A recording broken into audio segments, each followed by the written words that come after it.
కాంగ్రెస్ పాలనలో నాటికి నేటికి ఏమీ మారలేదని, మార్పు కావాలని, కాంగ్రెస్ రావాలంటూ అధికారంలోకి వచ్చిన కాంగ్రెస్ వాళ్ళు తెలంగాణ రాష్ట్రంలో పెద్ద మార్పే తీసుకొచ్చారని బీఆర్ఎస్ వర్కింగ్ ప్రెసిడెంట్ కేటీఆర్ ఎద్దేవా చేశారు.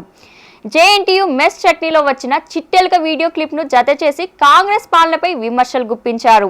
ఆనాటి కాంగ్రెస్ పాలనలో ప్రభుత్వ హాస్టళ్లు ఎలా ఉండేవి, పురుగులు, అన్నం, నీళ్ల చారు. ఈనాటి కాంగ్రెస్ పాలనలో ప్రభుత్వ హాస్టళ్ల పరిస్థితి ఇంకా అధ్వాన స్థితిలో ఉందని రాసుకొచ్చారు. బల్లిపడిన టిఫిన్లు, చిట్టెలకలు తిరిగే చట్నీలు అంటూ విమర్శించారు.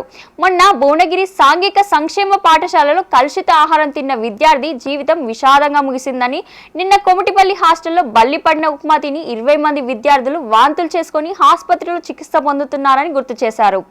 అలాగే సంగారెడ్డి జిల్లా సుల్తాన్పూర్ జేఎన్టీయూ హాస్టల్లో చట్నీలో చిట్టెలక కనిపించడం చూడడానికి చాలా బాధాకరంగా ఉందన్నారు. ఇలాంటి ఆహారాన్ని తింటే విద్యార్థుల ప్రాణాలకు గ్యారెంటీ ఎవరు?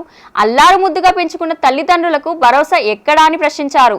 ఇలాంటి కలుషిత ఆహారం వలన ఆడుకోవాల్సిన పిల్లలు ఆసుపత్రుల పాలవుతున్నారని పేర్కొన్నారు.